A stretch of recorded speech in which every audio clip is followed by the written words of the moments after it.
working to connect a region of over 600 cultural bridges between our lands.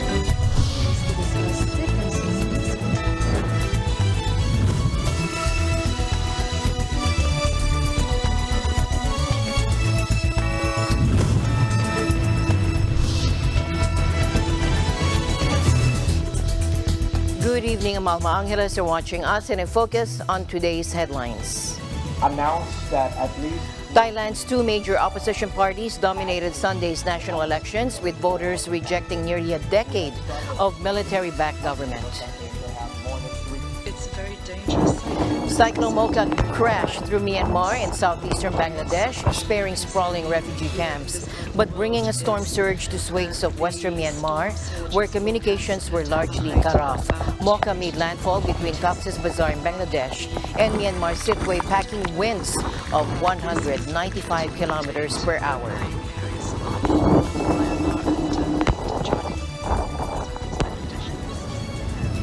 And Singapore reported its highest temperature in 40 years Saturday as a blistering heat wave burns through large parts of South and Southeast Asia. And the International Monetary Fund warned of severe consequences for the global economy if the U.S. defaults on its debt, ahead of a rapidly approaching deadline for the country to raise or suspend its borrowing limit.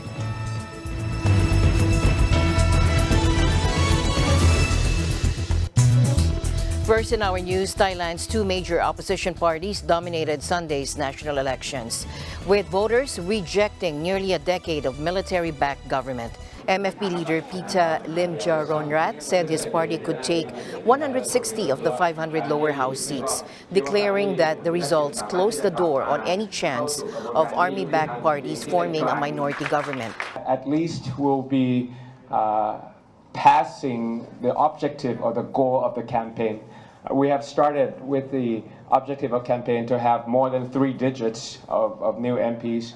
I think at the minimum we have exceeded that goal, and we are in the process of reaching 160, which is the high-end goal that we have set. The third is to have the ability to form a majority government coalition, because at least there's only 2 parties that have passed the 100 milestones, and the incumbent did not manage to pass that at all. So I think the probability of minority government is almost 0 now.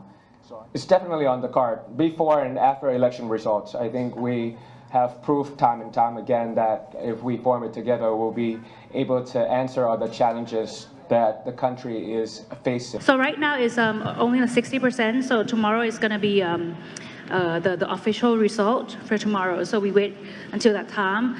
But right now we expect like the first or the second place.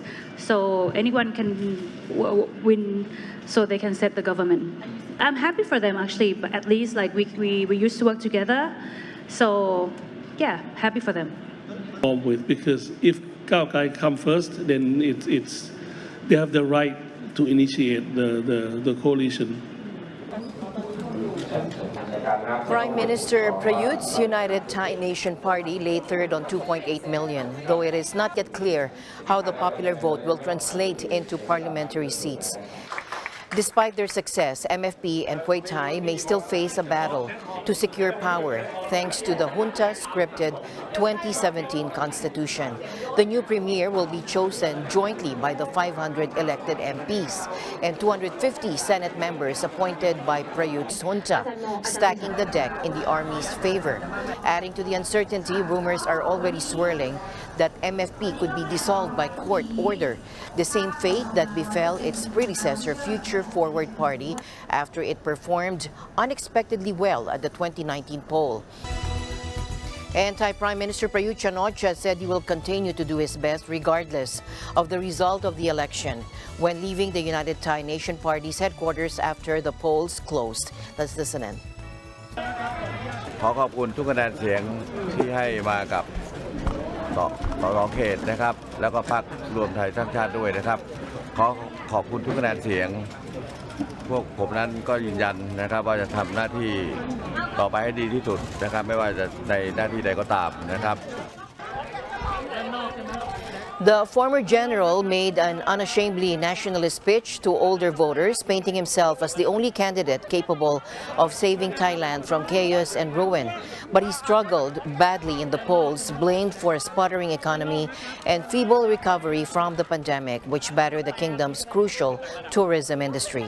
Rights groups accused Prayut of overseeing a major crackdown on basic freedoms, with a huge spike in prosecutions under Thailand's draconian royal defamation laws.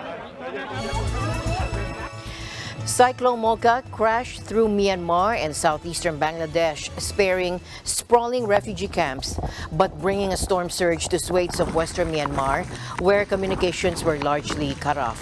Mocha made landfall between Cox's Bazar in Bangladesh and Myanmar's Sittwe, packing winds of up to 195 kilometers per hour, in the biggest storm to hit the Bay of Bengal in over a decade. Take a look.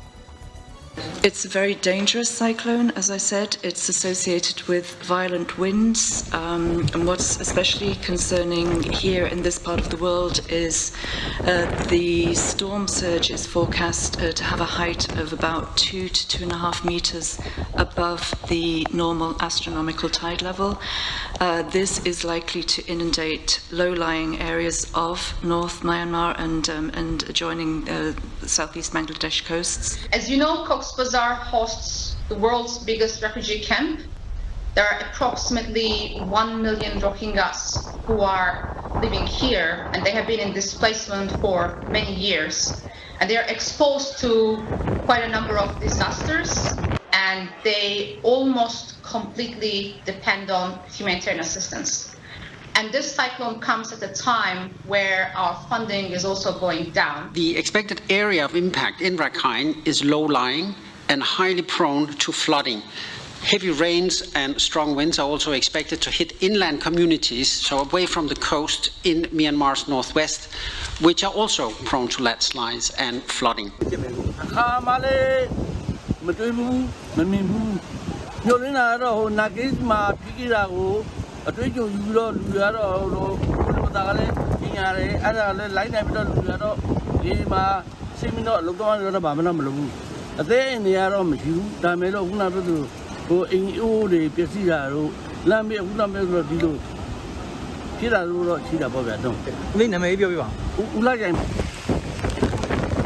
By late Sunday, the storm had largely passed, and India's weather office said it would weaken as it hit the rugged hills of Myanmar's interior. Some 400 to 500 makeshift shelters were damaged in camps housing almost 1 million Rohingya refugees in Bangladesh's Cox's Bazar. The wind ripped apart homes made of tarpaulin and bamboo at one camp for displaced Rohingya at Kiao Pyu in Myanmar's Rakhine State. In Teknaf in Bangladesh, volunteers emerged to remove fallen trees and other obstacles from the roads, according to an AFP correspondent.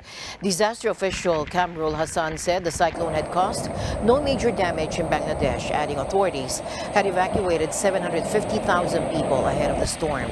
Thousands left Sittwe on Saturday, packing into trucks, cars and tuk-tuks and heading for higher ground inlands, as meteorologists warned of a storm surge of up to 3.5 meters or 11 feet. In other news, Singapore reported its highest temperature in 40 years Saturday, according to officials, as a blistering heat wave burns through large parts of South and Southeast Asia. Take a look. Now, Saturday's temperature of 37 degrees Celsius was the highest this year and matches the record for a daily peak recorded in April 1983, according to the National Environment Agency. May is normally one of the warmest months of the year, according to the National Environment Agency. Some schools in the city-state have relaxed rules on uniforms over the rising mercury in recent days, according to local broadcaster Channel News Asia. Vietnam reported a record temperature of 44.1 degrees Celsius last week, with its state electricity company warning that the national power system would come under strain this summer due to anticipated heat waves. Scientists say global warming is exacerbating adverse weather, with a recent report from the UN's Intergovernmental Panel on on Climate Change, warning that every increment of global warming will intensify multiple and concurrent hazards. A Philippine delegation is scheduled to visit Kuwait to discuss the ban on Filipinos entering the Gulf state for the first time and the possible review of the two nations' 2018 bilateral labor agreement. The Kuwaiti government has imposed an entry ban on Filipinos except those with ikama or residence permit. Alright, meron tayong 275,000 na legal na documented Filipinos sa Kuwait. Meron silang ikama, meron silang residence ID. Hindi sila apektado. Tuloy pa rin yung kanilang kontrata, tuloy pa rin yung permiso na makalabas-pasok ng Kuwait. Ang apektado, mga bagong manggagawa, mga bagong trabador na hindi nabibigyan ng visa, kung ano man ang kanilang field, no? Kung ano man kanilang trabaho. Kasi nung Pebrero, kailangan natin maalala na sinuspindi natin ang pagpapadeploy, ang pagpapadala ng mga manggagawa, ng mga kasambahay, no? Household workers. Pero tuloy pa rin ang workers na skilled workers o ibang fields tulad ng tourism, hotel, ganyan, no? Waiter, professionals, ganyan, skilled professionals. Ang ginawa po ng Kuwait, sinabi po nung last week na hindi na sila bibigay ng bagong visa kahit na sa anong klaseng worker, no? Opo. Ayon sa mga datos ng BMW, silang pwede yung tanongin dito, no? Pero ang mga skilled worker, 30% ng mga Pilipino doon. At every year, mga 2,000 or 3,000 ang dinideploy natin na skilled workers sa Kuwait. Sila ang apektado ngayon. Sila nang hindi bibigyan ng visa kasi meron naman talaga tayong deferment ng kasambahay. So, hindi nagbago yon sa payag ng Kuwait. Ang nagbago ngayon, pati mga skilled workers, hindi na papasukin ngayon. So, ano po, ang good news lang dyan, hindi kasama yung meron namang residence ID. The ban, local press reported, stems from the country's alleged non-compliance with the 2018 labor agreement concerning the operation of a temporary shelter for distressed Filipinos inside the Philippine Embassy in Kuwait. Nangyari siguro ng isang linggo, binigyan tayo ng konting pressure ng Kuwait sa negotiating tactic siguro, na sabihin na, well, ayaw namin magpapasok ng mga Pilipino, kayo ng mga Pilipino dito. Kaya, kung hindi ko pa nasagot yung tanong, ano po yung official reason? Pag-uusapan natin doon sa Kuwait, sa palagay natin na wala naman tayong nilabag na violate na sa labor agreement. Kasi yun ang umaabot sa balita doon sa Kuwait, kasi nagsasalita yung opisyalis doon sa Kuwaiti News, at saka sa mga informal na discussion ng ating embahada sa Kuwait, sa mga taga-foreign ministry ng Kuwait, hindi nila nilagay sa papel. No? Wala pong written demand na ito pong dahilan, this is the reason why we're suspending. Pero ang pagkaintindi namin, ang issue yung shelters. Kasi meron tayong shelter para sa mga runaway household workers, mga runaway Filipino workers na wala nang ibang mapupuntahan at imbis na makulong, binibigyan natin sila ng lugar, no? Silong, habang hinihintay natin yung kanilang repatriation. Obligasyon natin sa batas na gawin po yan. Ha? Ngayon, para sa Kuwait po, violation yan ng kanilang regulation kasi parang hinihikayat natin, binibigyan natin encouragement yung mga Pilipino na tumakas sa amo. Hindi po yun ang dahilan kung bakit may shelter tayo. It is for the protection of our workers and papaliwanagan natin sa kanila sa itong ng ating pangkat, ating delegasyon na pupunta doon. In a statement on Friday, the Department of Migrant Workers also said the government will continue to pursue the track of labor diplomacy in ensuring the welfare and safety of the OFWs while we await for more details as to the rationale and issues surrounding the action of the Kuwaiti government. In other news, the International Monetary Fund warned of severe consequences for the global economy if the U.S. defaults on its debt ahead of a rapidly approaching deadline for the country to raise or suspend its borrowing limit. We encourage all of the interested parties to come together, reach consensus to urgently resolve the matter. And of course, the reason that we're calling for this is because we are concerned about the severe repercussions for both the U.S. economy, but also the global economy. The situation in the U.S., of course, is marked by some uncertainty. At the same time, we have seen resilience in the labor market in the U.S. And in some of the underlying economic figures. The IMF warned of the potential for higher borrowing costs, broader global instability, and economic repercussions in the event of a U.S. default. So on the U.S., I think the bottom line is right now, our April WEO forecast remains relevant. We see that the impact could be 0.2% of global GDP, or the cost of fragmentation could be 0.2% of global GDP. But if we move into the realm of more extensive or runaway fragmentation, the cost could be as high as 7% of global GDP. And if we add technological decoupling, the cost could rise to 12% of GDP for some countries. So we are encouraging countries, when they look to strengthen their supply chain, to do this on the basis of economic logic, as our managing director has said, and to limit these costs very much to the lower end of that bound to ensure that the global economy remains strong and robust. Republicans and Democrats remain sharply divided over the debt ceiling, with Republicans in Congress insisting that President Joe Biden's administration agree to significant budget cuts in exchange for support to lift the limit before the country runs out of money to pay its existing bills. I'm hoping this president understands, as the leader of this nation, that you can't sit back and hold the country hostage. You can't be so extreme in your views that you're not going to negotiate. I'm Speaker of the House. I'm not the leader of the Senate. I'm not the president. So your question is, will not default? I've done everything in my power to make sure it will not default. We have passed a bill that raised the debt limit. Now, I haven't seen that in the Senate. Democrats have been calling for a clean increase of the borrowing limit, accusing Republicans of using extreme tactics to try and push their political agenda ahead of the so-called X date, the point at which the U.S. will be unable to meet its financial obligations. What's really troubling about the Speaker's position is it's a partisan bill, and he says take it or leave it, or we could default.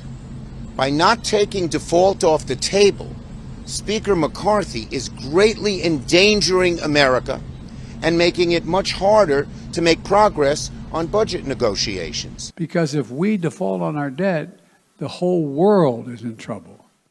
Treasury Secretary Janet Yellen has warned that a default on U.S. payments could come as early as June 1 if Congress fails to raise the borrowing cap. In my assessment, and that of economists across the board, a default on U.S. obligations would produce an economic and financial catastrophe. Millions of Americans could lose their jobs, household incomes would be reduced, American businesses would see credit markets deteriorate, and millions of American families that receive government payments would likely be left without the resources that they were promised. Short of a default, brinksmanship over the debt limit can also impose serious economic costs. We know this from recent history.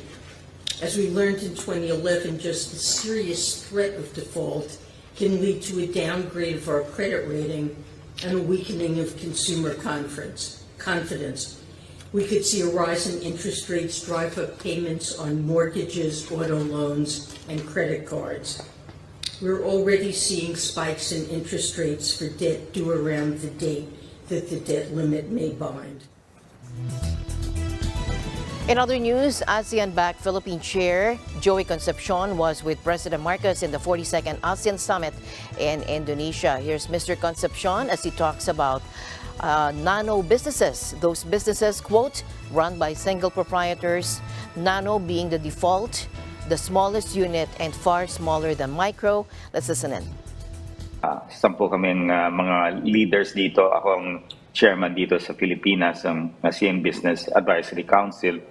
At yung host country ngayon ang Indonesia. At sa private sector, si Chairman Arshad ay namumuno ngayon dito kasi silang host. At sa talumpati ni President Marcos, ang sinabi niya, ang MSMEs talagang they're about 97 to 99% of total establishments in ASEAN, no? And ang bagong niyang sinabi na maganda ay itong mga nano entrepreneurs, no? Kasi dito sa Pilipinas, we've classified them as MSMEs, micro, small, and medium enterprises. Pero there is another category, tama si President Marcos, yung nano entrepreneurs, yung smaller than micro in a sense, no? Basically, an example of that could be self-employed. In other words, siya mismo employs himself either as a tech person or isang chef cooking food for delivery. So marami tong klaseng nano entrepreneurs na minsan nakakalimutan natin pero ang dami nila, no?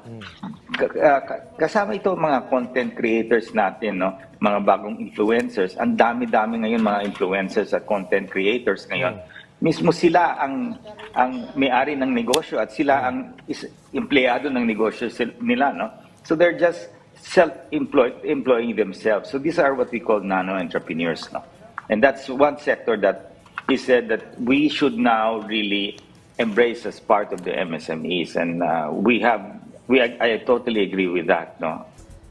To recall, President Marcos Jr. asked the member states of the Association of Southeast Asian Nations and the region's commerce to support nano businesses.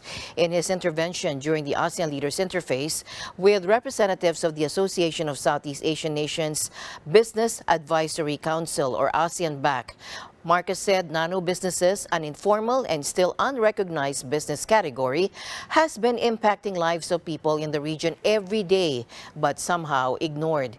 The ASEAN-BAC aims to provide strategic advice and private sector feedback to ASEAN leaders, encouraging stronger regional economic integration and promoting legacy projects for long-lasting and direct impacts on the region's economic development. Also today, President Marcos signed the renewal agreement for the Malampaya Service Contract number 38 or SC38 that would allow the continued production of the Malampaya gas field for another 15 years, and that will be until February 22, 2039. Let's listen in. It holds the key to our drive towards energy security and is calculated to greatly advance the nation's energy interests. The 15-year extension for the Malampaya gas field concession, Marcos said, is consistent with the Constitution and the state policy of hastening discovery and production of the country's indigenous petroleum. As we renew Service Contract 38, we optimistically look forward to the continued production and utilization of the remaining reserves of the Malampaya gas field, as well as further exploration and development of its untapped potential. From the discovery of the gas field more than 3 decades ago and the project's commissioning in 2001, the Malampaya Deepwater Gas-to-Power project has been a boon for our country, providing 20% of Luzon's energy needs. Through the project, the government was able to generate 374 billion in revenues. In 2022 alone, the project has yielded about 26 billion in government revenues. Because of the contract renewal, the government will continue to generate revenues from the project through a favorable sharing scheme with a private sector partner and the government. Needless to say, this project will reduce our dependence on oil imports and will ensure a more stable supply of cleaner energy from an indigenous local source. One of Vietnam's largest shoe manufacturers for brands such as Nike and Adidas will cut thousands of workers at the end of next month, blaming a slump in orders, according to state media. The country is among the world's largest exporters of clothing, footwear, and furniture, but has been badly affected by the cost of living crisis in Europe and the United States, with the buying power of worldwide consumers shrinking. Puyan Vietnam, a unit of Taiwan-based Phu Chen Group, told local authorities it would lay off almost 6,000 workers with permanent contracts from the end of next month, according to VN Express. Now, this will be the biggest layoff since Puyang started its operation in Ho Chi Minh City in 1996, according to the state media outlet. The firm is among the commercial capital's largest employers with an estimated 50,000 workers. But it made a similar move in February, letting go of almost 3,000 permanent staff, and a further 3,000 temporary employees did not have their contracts renewed. A third of production facilities in the city experienced reduced workforce demand in the first quarter of the year, according to a survey by Ho Chi Minh City's Labor Department. The downturn mostly impacted shoes, clothing, construction, and food processing industries. The Philippines has breached 2 million tourist arrivals, Department of Tourism Secretary Cristina Frasco announced. Take a look. In an Instagram post, Frasco said the total international visitors as of Friday, May 12, has exceeded the entire year's 2022 target of 1.7 million. Notwithstanding the challenges and the difficulties that our country has faced, the pandemic and the various calamities that have come into our shores, the good news is that this has done nothing to break the Filipino spirit or diminish the beauty of the Philippines, Frasco wrote on Instagram on Saturday. You can feel it, you can hear it, you can see it. It's our time, Philippines, she said. The Tourism Department recorded a total of 2.2 tourists from the period of January 1 to May 12, with South Korea delivering 487,502 visitors, followed by the U.S. with 352,894, Australia with 102,494, Canada with 98,593, and Japan with 97,329.